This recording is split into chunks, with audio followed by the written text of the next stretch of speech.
घर में कोई भी फंक्शन हो, कोई भी कार्यक्रम हो, हम सोने के गहने नहीं खरीदेंगे, सोना नहीं खरीदेंगे। नमस्कार दोस्तों। भारत और सोना यानी गोल्ड, इन दोनों का रिश्ता सदियों पुराना है। हमारे देश में सोना सिर्फ एक धातु नहीं है, बल्कि यह हमारी संस्कृति, हमारी परंपरा और हमारे सुख दुख का साथी रहा है। शादी ब्याह हो, धनतेरस हो या दिवाली, सोने के बिना हमारे त्योहार अधूरे माने जाते हैं। लेकिन पिछले कुछ समय में देश के प्रधानमंत्री नरेंद्र मोदी जी ने कई मंचों से देशवासियों से एक अनोखी अपील की। घर में कोई भी फंक्शन हो, कोई भी कार्यक्रम हो, हम सोने के गहने नहीं खरीदेंगे, सोना नहीं खरीदेंगे। सोने के प्रति अपने मोह को थोड़ा कम करें, भौतिक सोना खरीदने से बचें। अब सवाल उठता है कि जो सरकार देश की समृद्धि की बात करती है, वो देश के लोगों को सोना खरीदने से क्यों रोक रही है? क्या इसके पीछे कोई आर्थिक संकट है या फिर इसके पीछे नए आत्मनिर्भर भारत की कोई बहुत बड़ी रणनीतिक सोच? आज के इस विशेष एपिसोड में हम इसी विषय का पूरा विश्लेषण और एनालिसिस करेंगे और समझेंगे कि मोदी जी की इस अपील के असली मायने क्या है। उससे पहले दोस्तों, चैनल पे पहली बार आ रहे हैं तो चैनल को सब्सक्राइब करें और वीडियो को लास्ट तक देखें, और वीडियो पसंद आए तो लाइक और दोस्तों के साथ शेयर करें।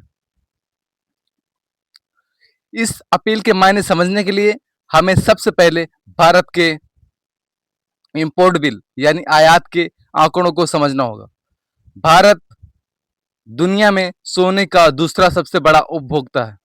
हमारे देश में हर साल सैकड़ों टन सोना विदेशों से आयात किया जाता है।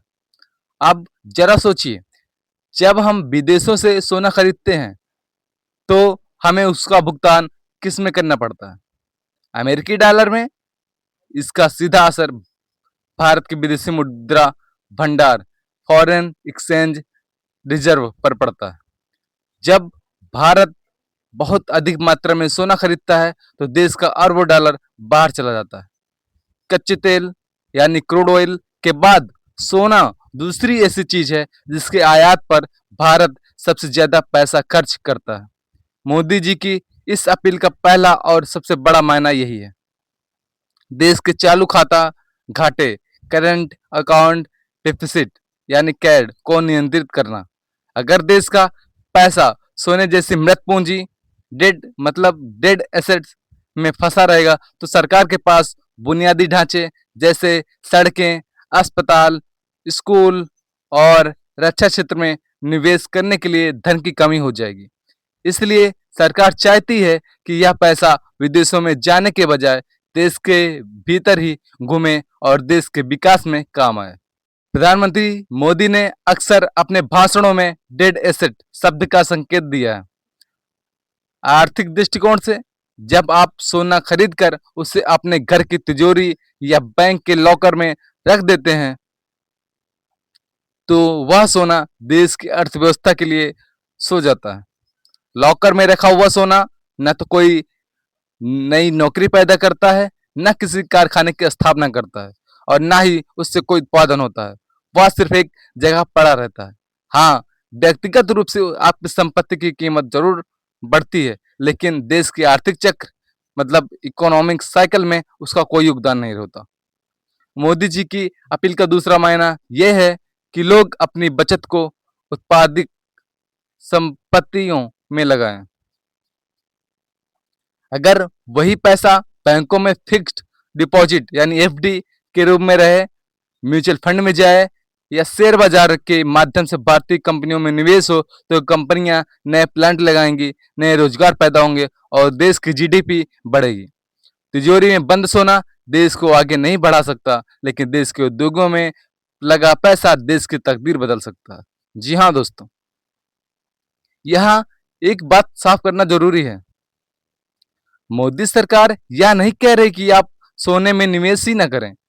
सरकार के कहने का मतलब है कि आप भौतिक सोना यानी बिस्किट या सिक्के या गहने खरीदने के बजाय डिजिटल या पेपर गोल्ड की तरफ बढ़ें और ऑनलाइन निवेश करें सोने में।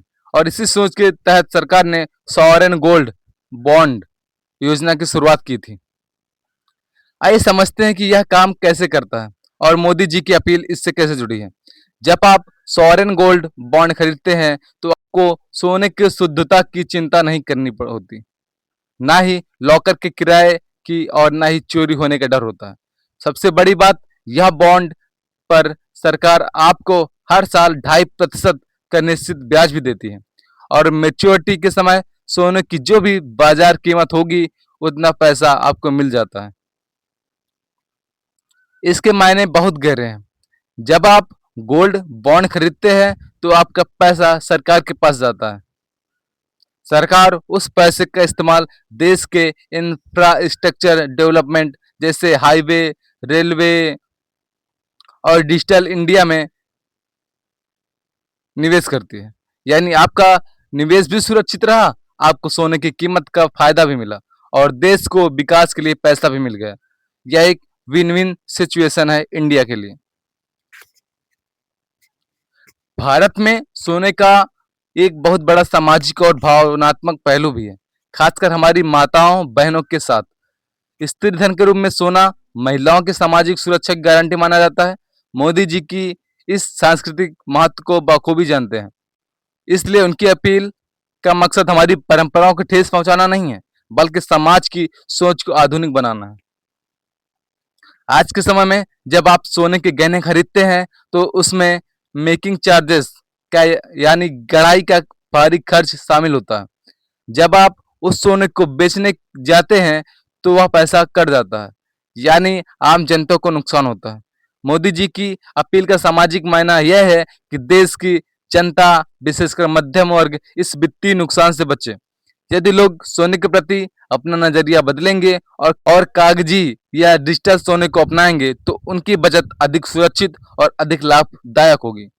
इस कहानी का एक और पहलू है जिसे नजरअंदाज नहीं किया जा सकता और वो है ब्लैक मनी यानी काला धन। भारत में इतिहास गवाह है कि सोने का इस्तेमाल बड़े पैमाने पर बेनामी संपत्ति को छिपाने और काले धन को खपाने के लिए किया जाता रहा है। नगदी में सोना खरीद कर लोग टैक्स चोरी का पैसा तिजोरी में बंद कर देते थे। मोदी सरकार की सोना न खरीदने या सोने के लेन देन पर कड़े नियम जैसे पैन कार्ड अनिवार्य करना, हॉलमार्किंग लागू करना बनाने के पीछे का एक बड़ा मायना काले धन के इस समानांतर तंत्र को ध्वस्त करना है। सरकार चाहती है कि हर एक लेन देन पारदर्शी हो ताकि टैक्स चोरी रुके और देश के राजस्व में बढ़ोतरी हो और जिससे देश का विकास हो और देशवासियों का। तो साथियों, कुल मिलाकर प्रधानमंत्री नरेंद्र मोदी जी की इस अपील के मायने किसी एक व्यक्ति के फायदे या नुकसान से कहीं ऊपर है। इसके मायने हैं देश के विदेशी मुद्रा भंडार को बचाना, दूसरा देश की पूंजी को तिजोरियों से निकालकर विकास के कार्यों में लगाना जिससे देश का विकास होगा और देशवासियों का, आम नागरिकों को निवेश के आधुनिक और सुरक्षित विकल्प देना और अंततः भारत को आर्थिक रूप से एक आत्मनिर्भर महाशक्ति बनाना, वो भी इस संकट के समय पूरे दुनिया में जो चल रहा है। सोना बेशक चमकदार है लेकिन देश का भविष्य और उसकी अर्थव्यवस्था उससे भी कहीं अधिक मूल्यवान है। जब हम अपनी व्यक्तिगत बचत को देश के विकास के साथ जोड़ते हैं तभी एक सच्चे आत्मनिर्भर भारत का निर्माण होता है। आप इस बारे में क्या सोचते हैं? क्या आप भौतिक सोने की जगह डिजिटल गोल्ड या बॉन्ड्स में निवेश करना पसंद करेंगे? अपने विचार कमेंट सेक्शन में जरूर साझा करें और वीडियो पसंद आई हो तो लाइक करें और चैनल में पहली बार आ रहे हैं तो सब्सक्राइब करें। आज के वीडियो में इतना ही। धन्यवाद दोस्तों, जय हिंद। मिलते हैं नेक्स्ट वीडियो में, तब तक के लिए